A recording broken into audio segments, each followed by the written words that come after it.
বাবার জন্য আজকে এই রাতে আমরা এখানে এসে অপেক্ষা করতেছি। আমাদের বাবা হয়তো বা বাইরে থাকলে আমাদের এত রাত পর্যন্ত বাইরে থাকতে দিত না।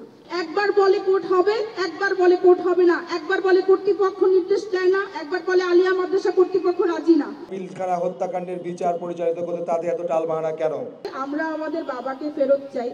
আমরা আমাদের বাবাদের স্পর্শ পাচ্ছি না আজ 16 বছর। এই এই এতটুকু দাবি আমি আলিয়া মাদ্রাসা কর্তৃপক্ষের কাছে করতে চাই। তারাও ছাত্র জনতা, তারাও শিক্ষক, তারাও বাবা, কারো ছেলে।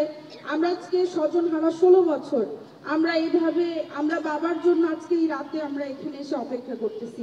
আমাদের বাবা হয়তো বা বাইরে থাকলে আমাদের এত রাত পর্যন্ত বাইরে থাকতে দিত না। হয়তো বলতো যে আমার মেয়েটা এত রাতে বাইরে আছে, আমার মেয়ে কি করতেছে, আমাদের বাবা নাই। আমাকে কেউ জিজ্ঞাসা করবে যে মা তুমি কোথায় আছো, আমাকে কেউ জিজ্ঞাসা করার মতো কেউ নাই। আমি এই রাতে বাইরে আমার বাবার জন্য অপেক্ষা করতেছি। আমার কর্তৃপক্ষের কাছে বিনীত অনুরোধ যে আমার বাবাকে অন্তত আমাদের ফেরত দেওয়ার জন্য যতটুকু পদক্ষেপ নেওয়া দরকার ততটুকু পদক্ষেপ যদি সকল দিক থেকে পাওয়া যায় তবেই আমরা খুশি। আমরা 16 বছর সত্যি কোনো কথা বলতে পারি নাই।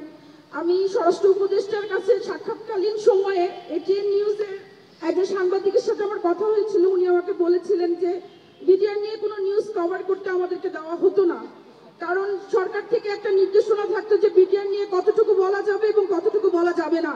এটা সরকার থেকে একটা নির্দেশনা থাকতো। তার মানে সাংবাদিক ভাইরা ওনারাও জানে যে কতটুকু ওনাদের সীমাবদ্ধতা সেই সময় ছিল।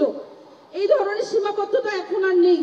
সেক্ষেত্রে আমার মনে হয় না মিডিয়ার কোনো বাধা আছে কোনো সত্য নিউজ প্রকাশে। আমরা খুব শান্তিপূর্ণভাবে সবসময় শান্তিপূর্ণভাবেই আগানোর চেষ্টা করেছি। শান্তিপূর্ণ ছাড়া কখনো অশান্তিপূর্ণ কখনোই কিছু করার চেষ্টা করি নাই, কিন্তু তার ফলাফল শূন্য। একবার বলে কোর্ট হবে, একবার বলে কোর্ট হবে না, একবার বলে কর্তৃপক্ষ নির্দেশ দেয় না, একবার বলে আলিয়া মাদ্রাসা কর্তৃপক্ষ রাজি না। এই ধরনের টালবাহানা না করে আমাদের বাবাকে আমাদের কাছে দ্রুত ফিরিয়ে দেওয়ার জন্য আমরা বিনীত অনুরোধ করছি সরকারকে। আলিয়া মাদ্রাসা কর্তৃপক্ষের কোনো আপত্তি যেন না থাকে এ ব্যাপারে আমি সহযোগিতা কামনা করছি।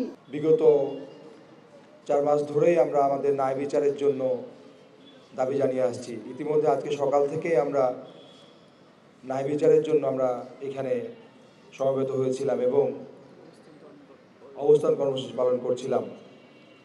আপনারা জানেন আগামী 9 তারিখে একটা জামিন শুনানির কথা ছিল। বিস্ফোরক মামলার পিলখানা হত্যাকাণ্ডে সংঘটিত 2টি মামলা ছিল, তার মধ্যে একটি হচ্ছে হত্যা মামলা, একটি বিস্ফোরক মামলা। বিস্ফোরক মামলাটি এখনও সাক্ষ্যগ্রহণ পর্যায়ে রয়ে গেছে নিম্ন আদালতেই। সেটার জামিন শুনানি ছিল আগামীকালকে,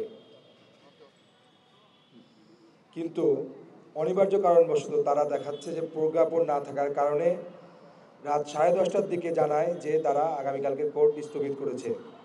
অথচ দেখেন গত 28 নভেম্বর যে জামিন শুনানির দিন ধার্য ছিল সেই দিনও সেই একই অজুহাত দেখানো হয়েছিল যে প্রজ্ঞাপন ছিল না।